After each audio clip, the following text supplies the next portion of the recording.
সব গুঞ্জনের অবসান ঘটিয়ে শেষমেশ বিএনপিতেই যোগ দিচ্ছেন ছাত্র উপদেষ্টা আসিফ মাহমুদ সজীব ভুঁইয়া। চলতি মাসের যে কোনো সময় তিনি পদত্যাগও করবেন, এমন তথ্যই দিয়েছে আসিফ মাহমুদের ঘনিষ্ঠ একটি সূত্র। নির্বাচন কোথা থেকে করব এই বিষয়ে এখনো চূড়ান্ত কোনো সিদ্ধান্ত হয়নি, তবে ঢাকা থেকে করব।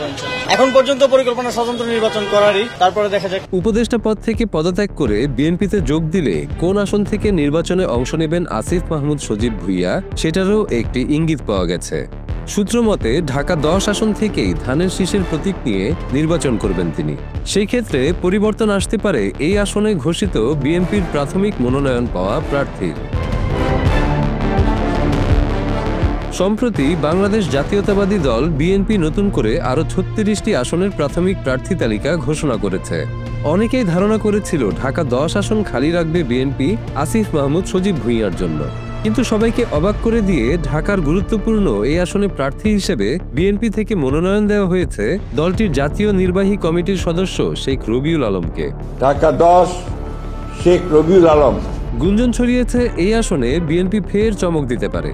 আসিফ মাহমুদ সজীব ভুঁইয়া পদত্যাগের পরই রবিউল আলমের পাওয়া ধানের শীষ তুলে দেওয়া হতে পারে আসিফ মাহমুদের হাতে। এটা নিশ্চিতভাবেই এখন বলছি যে আমি নির্বাচন করব। কবে নাগাদ পদত্যাগ করব এটা আপনারা জানেন যে সরকারের উচ্চ পর্যায়ের সাথে সিদ্ধান্তের উপরে অনেক কিছু ডিপেন্ড করছে, আলোচনা করে সেই বিষয়ে দ্রুতই আপনাদেরকে জানাবো। আসিফ মাহমুদ ছিলেন কুমিল্লার মুরাদনগরের ভোটার। গত 10 ডিসেম্বর তিনি সেই এলাকা থেকে ভোটারের নাম কেটে ঢাকা 10 আসনের ভোটার হন। তখনই তিনি বলেছিলেন এই আসন থেকে নির্বাচন করার ইচ্ছে আছে তার, তবে কোন দল থেকে নির্বাচন করবেন সেটা খোলাসা করেননি। উপদেষ্টা পদ থেকে পদত্যাগের সময় ঘনিয়ে আসতেই খবর উঠেছে ঢাকা 10 আসন থেকেই বিএনপির হয়ে নির্বাচন করবেন আসিফ মাহমুদ, আর সেই ক্ষেত্রে তরুণ এই নেতার জন্য আসন ছেড়ে দিতে হতে পারে রবিউল আলমকে। ঢাকা 10 আসনে বিএনপির হয়ে প্রার্থী হওয়ার দৌড়ে এগিয়েছিলেন বিএনপির আন্তর্জাতিক বিষয়ক সম্পাদক নাসির উদ্দিন অসীম। বিশ্লেষকরা বলছেন নাসির উদ্দিন অসীম বিএনপির ঘোষিত প্রার্থীর চেয়েও হেভিওয়েট প্রার্থী।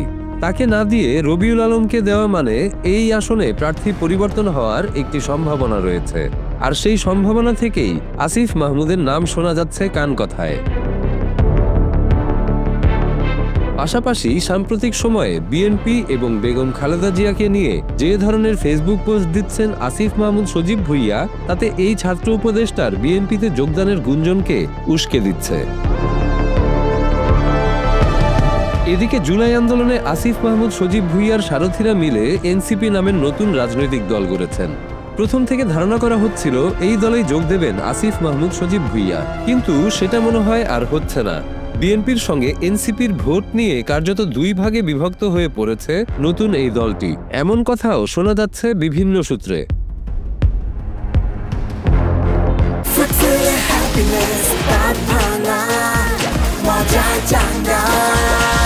আসিফ মাহমুদ, মাহফুজ আলমরা চাচ্ছেন বিএনপির সঙ্গে জোট করতে।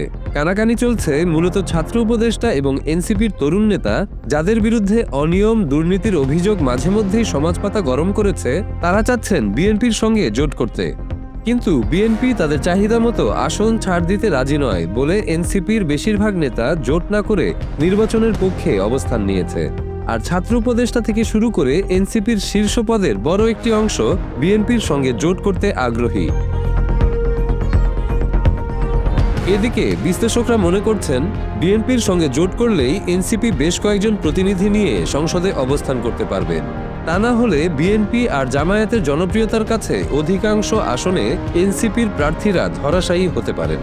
হাতে গোনা কয়েকজনের চেয়ে ডজন খানেক এমপি হলেই তরুণ এই দলটির বড় সাফল্য হবে বলে মনে করেন তারা।